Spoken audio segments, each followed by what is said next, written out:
44,000 কোটি টাকা পঞ্চায়েত দপ্তরে বরাদ্দ করা হয়েছে।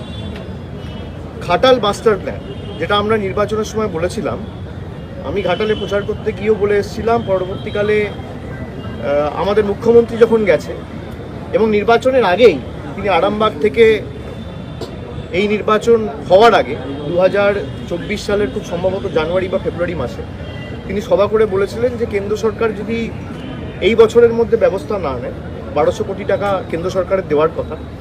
এবং একাধিকবার আমাদের রাজ্য সরকারের প্রতিনিধিরা গেছে, সেখানে কেন্দ্রীয় মন্ত্রী সচিব তাদের সাথে বৈঠক হয়েছে ঘাটাল মাস্টার প্ল্যান নিয়ে। এবং মুখ্যমন্ত্রী অ্যানাউন্স করেছিলেন, ঘোষণা করেছিলেন যে কেন্দ্র সরকার যদি না দেয় আমরা নিজেদের কোষাগার থেকে, অর্থাৎ রাজ্য সরকারের নিজেদের কোষাগার থেকে আমরা পুরোপুরি খরচা দিয়ে ঘাটাল মাস্টার প্ল্যান করব। সেই ঘাটাল মাস্টার প্ল্যানের জন্য 500 কোটি টাকা বরাদ্দ করা হয়েছে। ঘাটাল মাস্টার প্ল্যানের কাজ তিনি ইতিমধ্যেই বলেছেন যতদূর সম্ভব আমরা প্রায়োরিটিতে প্রায় মিশন মোডে করব। আমরা তারা তো চাই না এই কাজগুলো হোক। এছাড়া গঙ্গাসাগরের নতুন ব্রিজের কথা বলা হয়েছে, পথশ্রীর জন্য প্রায় 1500 কোটি টাকা আলাদা করে বরাদ্দ করা হয়েছে, পিডব্লিউডি ডিপার্টমেন্টের জন্য 6000 কোটি টাকা বরাদ্দ করা হয়েছে। ওইদিকে উপরের যে জেলাগুলো রয়েছে ওখানে প্রায় উত্তরবঙ্গ উন্নয়ন দপ্তর থেকে শুরু করে চা বাগানের জন্য এবং এই পশ্চিমাঞ্চলের জেলাগুলো বিশেষ করে জঙ্গলমহলের জন্য প্রায় 700-800 কোটি টাকা বরাদ্দ করা হয়েছে। তারা তো না পড়ে বলছে। সুতরাং যারা মানুষকে ভাওতা দিয়েছে, আর কেন্দ্র সরকারের বাজেট, আমি তো স্পষ্ট বলেছি যে কেন্দ্র সরকারের যে বাজেট তারা পেশ করেছে বা পরিবেশন করেছে এটা ভাওতা ছাড়া কিছু নয়। তার কারণ আমি যদি আমার আয়, তারা বলেছে 12 লাখ টাকা অবধি যদি আপনি আয় করেন বছরে তাহলে আপনার কোনো ইনকাম ট্যাক্স লাগবে না। কিন্তু আমার আয় যদি 12 লাখ টাকা বছরে মানে মাসে 1 লাখ টাকা। এবার যে মাসে 1 লাখ টাকা আয় করে তাকে তো জিনিসপত্র কিনতে হয়, খাওয়ার জল খেয়ে তো বেঁচে থাকবে না। তাকে চা খেতে গেলে দুধ কিনতে হয়, চিনি কিনতে হয়, চা পাতা কিনতে হয়, দুটো বিস্কুট কিনতে হয়, জল ছাড়া সবেতেই জিএসটি।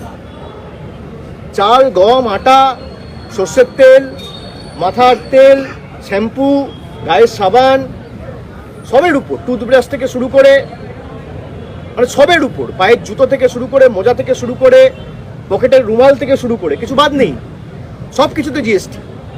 তা একজন যদি জিএসটির বাবদে যে 1 লাখ টাকা মাসে কামায় আর বছরে 12 লাখ টাকা কামায়, তাকে 98,000 টাকা খালি জিএসটিতে দিতে হচ্ছে। একদিকে আপনাকে বলছে 80,000 টাকা রিবেট দিচ্ছে আর 98,000 টাকা জিএসটি দিয়ে নিয়ে নিচ্ছে। অর্থমন্ত্রী তো বলতে পারেন, আমি তো ডেটা সোর্স আমার পরের দিন লোকসভা স্পিকারের কাছে জমা দিয়েছি, প্রশ্ন করুক না। এর উপর টোল ট্যাক্স রয়েছে, এর উপর সিকিউরিটি ট্রানজাকশন ট্যাক্স রয়েছে, এর উপর 1000 রকমের সেস রয়েছে, সারচার্জ রয়েছে, এক্সাইজ ডিউটি রয়েছে, এগুলো কে ধরবে? আর ইনফ্লেশন যে হারে বাড়ছে, বছরে 6% করে যদি ইনফ্লেশন বাড়ে, 3 বছরে 18%, এর দায় কার? তারা তথ্য পরিসংখ্যান সামনে রেখে বলুক না।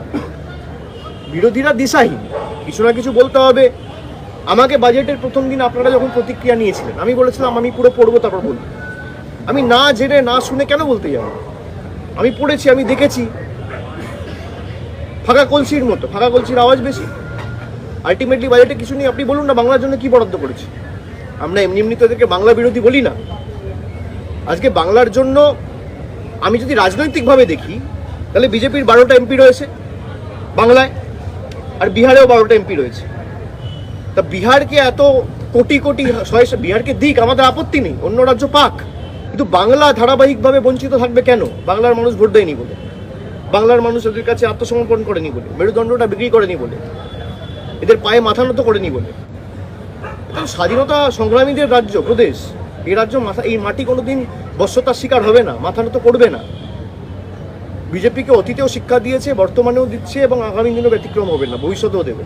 অভিষেকদা, আপনি পরিসংখ্যানের কথা একজন একটা করে করো। এটা আমাকে তাড়াতাড়ি আরো দুটো ক্যাম্পে দাও, একজন একটা করে করো।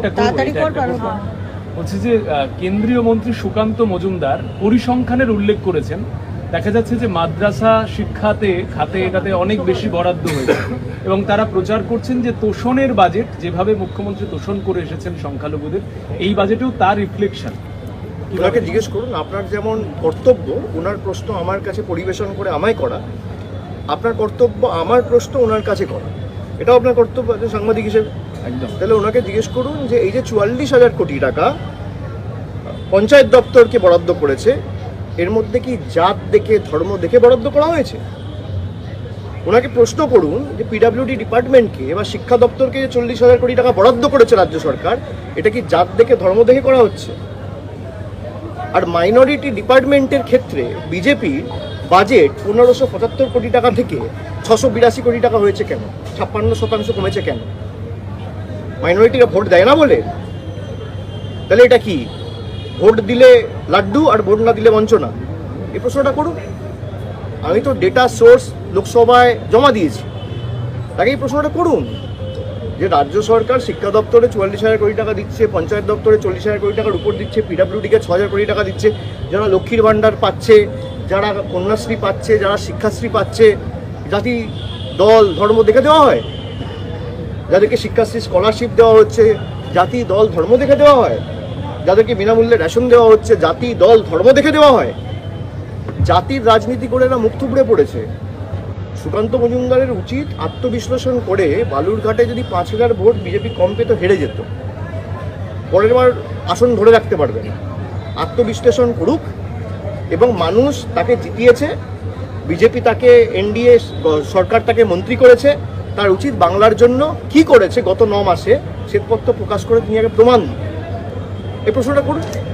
Sir, in the recently concluded Delhi elections हमने देखा है कि कांग्रेस और अगर आप एक साथ चुनाव लड़ती तो क्या बीजेपी को हराया जा सकता था?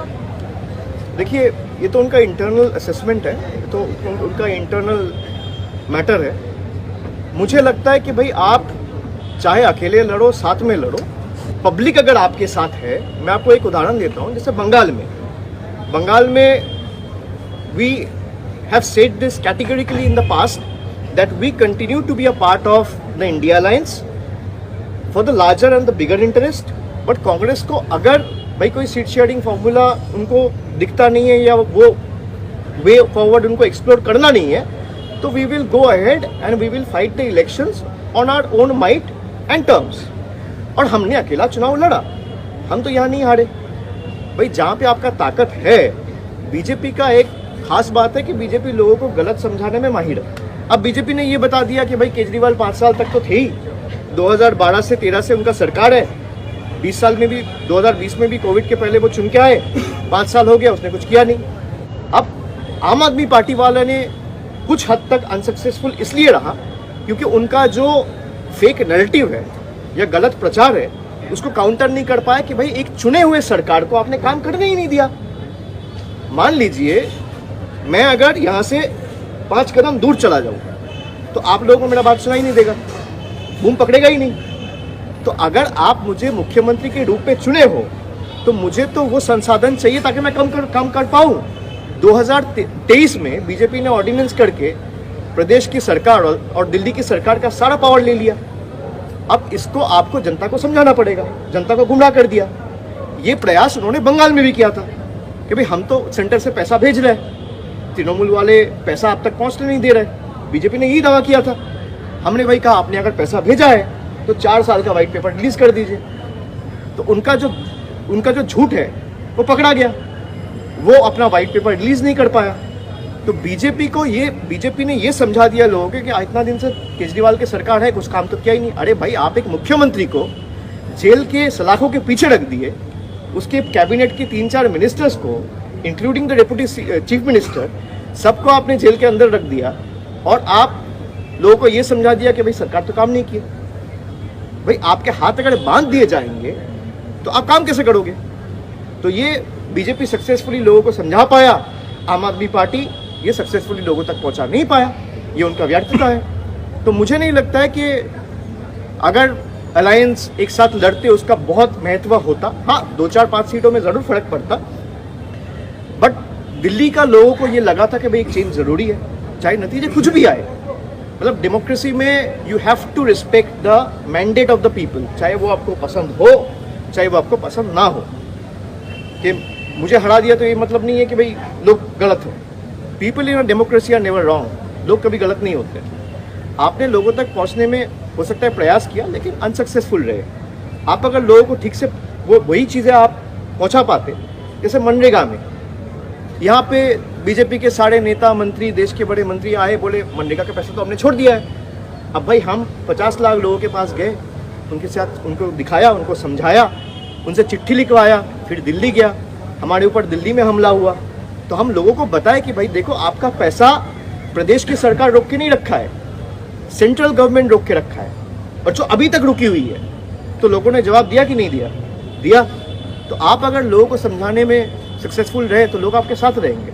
तो मुझे लगता है इस हार से सीखना चाहिए और आगे और मजबूती से कैसे लोगों तक पहुंचे, संसाधन और मजबूत कैसे किया जाए, उस पर प्रयास करना चाहिए। क्या 26 में तृणमूल अकेली लड़ेगी बंगाल में ठीक है, चुनाव? वो तो बोल ही दिया ना दीदी ने, और हम लोग तो अकेले ही लड़े हैं। 26 तो अभी 1 साल बाकी है। हम लोग 21 में अकेले लड़े हैं, हम लोग 24 में अकेले लड़े हैं, हम लोग 19 में अकेले लड़े हैं, हम लोग 14 में अकेले लड़े हैं, हम लोग 16 में अकेले लड़े हैं। और अकेला लड़के हम लोग शानदार प्रदर्शन किया है, तो अकेले ही लड़ेगा। BJP is saying that they will win with huge margin in 2026 after they have got Delhi, Odisha. नहीं, वो तो बीजेपी ने 2020-21 में ही बोला था कि will get 200 seats in Bengal, इस बार 200 पार। बीजेपी ने तो ये भी कहा था कि बंगाल में हम 30 सीट जीत के आएंगे। देश के बीजेपी के जितने भी बड़े नेता मंत्री हैं, सब तो यही कहते हैं कि पूरा देश में जितने भी राज्य है और स्टेट्स है, सबसे अच्छा प्रदर्शन हमारा बंगाल से रहेगा। और जहाँ उनका 18 सीट था वो 12 हो गया। कहने और करने में बहुत फर्क है। कहने में कुछ भी दावी करें, कहने में आप 294 को 294 बोलते, उसमें क्या है? মুখ্যমন্ত্রী অভিযোগ করছে 2026 ভোটের আগে বিভিন্ন বিধানসভায় 25 থেকে 30 হাজার লোক বাইরের রাজ্য থেকে এখানে আসছে, অনলাইনে আধার কার্ড এটা করেছে, এটা দিল্লিতে করেছে। আমি কেন বলছি, আপনি যদি দেখেন ভোটের মেশিনারি যারা সিরিয়াসলি করে তারা এটা বুঝতে পারবে যে দিল্লিতে আপনি যদি দেখেন ভোটার তালিকায় গত মানে 2024 লোকসভা নির্বাচন থেকে শুরু করে বিধানসভা দিল্লি নির্বাচন, মানে June, July, August, September, October, November, December, January, এই যে 8 মাসে 4 লক্ষ লোকের নাম নথিভুক্ত করা হয়েছে বাড়তি, যেটা গত 14 বছরে হয়নি। এটা তো হয়েছে। এবার এটা যারা ধরুন লড়াই করছে, এক্ষেত্রে বিজেপির সাথে লড়াই ছিল আম আদমি পার্টি হয়তো সেটা ধরতে পারেনি। আমি যেটা বললাম যে কিছু কিছু জায়গায় নিশ্চিতভাবে ওরা মানুষের কাছে সঠিক তথ্যটা পরিবেশন বা মানুষের কাছে পৌঁছাতে পারেনি, বক্ষম হয়েছে। এটা তো স্বাভাবিকভাবে তাদের ব্যর্থতা, তো অস্বীকার করার জায়গা নেই। কিন্তু এটা অনেক জায়গায় হয়েছে, যেমন নিউ দিল্লি অ্যাসেম্বলি কনস্টিটিউয়েন্সিতে বিধানসভায় আপনি যদি দেখেন যে 2020 নিরিখে প্রায় 20,000 ভোটার কমে গেছে, মানে ভোটার লিস্টে 20,000 ভোটার কমে গেছে। আবার কিছু কিছু জায়গায় 30,000 ভোটার বেড়ে গেছে একটা বিধানসভায়। এরকম দিল্লিতে যে 70টা বিধানসভা রয়েছে, সব মিলিয়ে প্রায় 4 লক্ষ 4.5 লক্ষ লোকের নাম এক্সট্রা নথিভুক্ত করা হয়েছে, এবং সেটা 7-8 মাসের ব্যবধানে। এটা আমার কাছে খুব একটা জেনুইন বলে মনে হয় না। তাহলে কমিশনের ভূমিকা নিয়ে কি বলবেন? কমিশনের ভূমিকা আপনারা তো দেখেছেন সবাই। কমিশনের ভূমিকা নিয়ে যত কম বলা যায় তত ভালো, গলা বিশ্রাম পাবে। দেশে ক্ষমতায় এনে কেন্দ্রীয় হারে ডিএ আর লক্ষ্মীর ভান্ডারের বদলে অন্নপূর্ণা যোজনা আরো বেশি টাকা বাড়িয়ে দেওয়া হবে মানুষের। বিজেপির নেতারা বলছে শুভেন্দুর কালকের বাজেটের পর। এই বিজেপি তো লক্ষ্মীর ভান্ডারের বিরুদ্ধে বলেছিল যে আমরা ক্ষমতায় লক্ষ্মীর ভান্ডার বন্ধ করে দেবো। কে বলেছিল? বিজেপি বলেছিল, কুচবিহারের নেত্রী বলেছিল। 1 বছর হয়ে গেছে, তার বিরুদ্ধে কোনো ব্যবস্থা নিয়েছে? যারা লক্ষ্মীর ভান্ডার বন্ধ করতে চায় তারা বলছে লক্ষ্মীর ভান্ডার দেবো। এটাই তো মামাটি মানুষের সরকারের সফল। ঠিক আছে, থ্যাংক ইউ। Thank you.